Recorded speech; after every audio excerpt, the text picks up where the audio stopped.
2 अक्टूबर का दिन हमारे लिए इतना खास क्यों है? क्योंकि आज ही के दिन 2 महानायकों का जन्म हुआ था।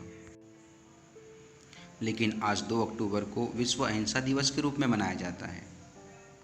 यूएन महासभा ने वर्ष 2007 में 2 अक्टूबर को अंतर्राष्ट्रीय अहिंसा दिवस के रूप में मनाए जाने की घोषणा की थी।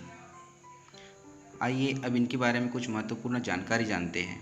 राष्ट्रपिता महात्मा गांधी का जन्म गुजरात के पोरबंदर में 2 अक्टूबर 1869 को हुआ था। इनके पिता का नाम करमचंद गांधी और माता का नाम पुतलीबाई था।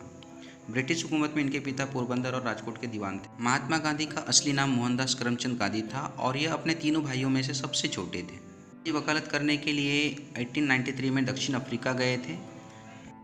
गांधी जी ने पहली सत्याग्रह का प्रयोग सितंबर 1906 में दक्षिण अफ्रीका ट्रांसवाल में भारतीयों के खिलाफ जारी एशियाई अध्यादेश के विरोध में किया था। गांधी जी को पहली कारावास दक्षिण अफ्रीका में जॉन्सबर्ग में 1908 को हुआ था। दक्षिण अफ्रीका में पीटर मेरिट्सबर्ग रेलवे स्टेशन पर गांधी जी को अपमानित किया गया था। गांधी जी ने टॉलस्टॉय फॉर्मूला 1910 में शुरू किया था।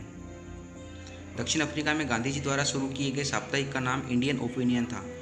गांधी जी दक्षिण अफ्रीका से 9 जनवरी 1915 में भारत लौटे थे, इसलिए इस दिन को भारतीय प्रवासी दिवस के रूप में मनाया जाता है। भारत में गांधी जी का प्रथम सत्याग्रह 1917 में चंपारण में इंडिगो श्रमिकों के अधिकारों के लिए किया गया था।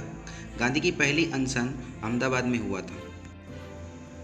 जालियांवाला बाग नरसंहार के कारण गांधी जी ने कैसर-ए-हिंद पदवी छोड़ दी थी। यंग इंडिया और नवजीवन साप्ताहिक का प्रारंभ महात्मा गांधी जी ने किया था। गांधी जी के राजनीतिक गुरु गोपाल कृष्ण गोखले थे और गांधी जी के आध्यात्मिक गुरु लियो टॉलस्टॉय थे। आइए अब जानते हैं लाल बहादुर शास्त्री जी के बारे में। जन्म 2 अक्टूबर 1904, जन्म स्थान मुगलसराय वाराणसी उत्तर प्रदेश। पिता का नाम शारदा प्रसाद श्रीवास्तव, माता का नाम रामदुलारी देवी और पत्नी का नाम ललिता देवी। शास्त्री जी महात्मा गांधी और तिलक जी से बहुत प्रभावित थे। वे लाला लाजपत राय द्वारा स्थापित servants of the people society के आजीवन सदस्य बने। बाद में वे अध्यक्ष भी बने।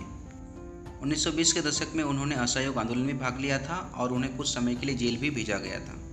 1930 में उन्होंने नमक सत्याग्रह में भाग लिया, जिसके कारण 2 साल की सजा हुई।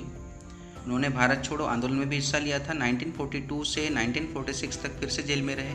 शास्त्री जी लगभग 9 साल तक जेल में बिताए थे। भारतीय स्वतंत्रता के बाद लाल बहादुर शास्त्री यूपी में संसदीय सचिव बने। वे 1947 में पुलिस और परिवहन मंत्री भी बने। परिवहन मंत्री के रूप में उन्होंने पहली बार महिला कंडक्टरों की नियुक्ति की थी। पुलिस विभाग के प्रभारी मंत्री होने के नाते उन्होंने आदेश पारित किया कि भीड़ को तितर बितर करने के लिए लाठियों का इस्तेमाल नहीं करना चाहिए।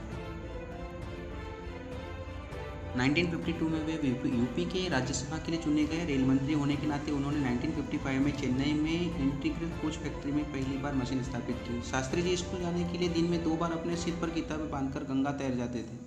अपनी शादी के लिए दहेज के रूप में उन्होंने खादी का कपड़ा और चरखा स्वीकार किया था।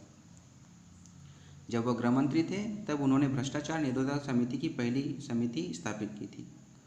उन्होंने 1965 में युद्ध को समाप्त करने के लिए पाकिस्तान के राष्ट्रपति अयूब खान के साथ 10 जनवरी 1966 को ताशकंद घोषणा पर हस्ताक्षर किए।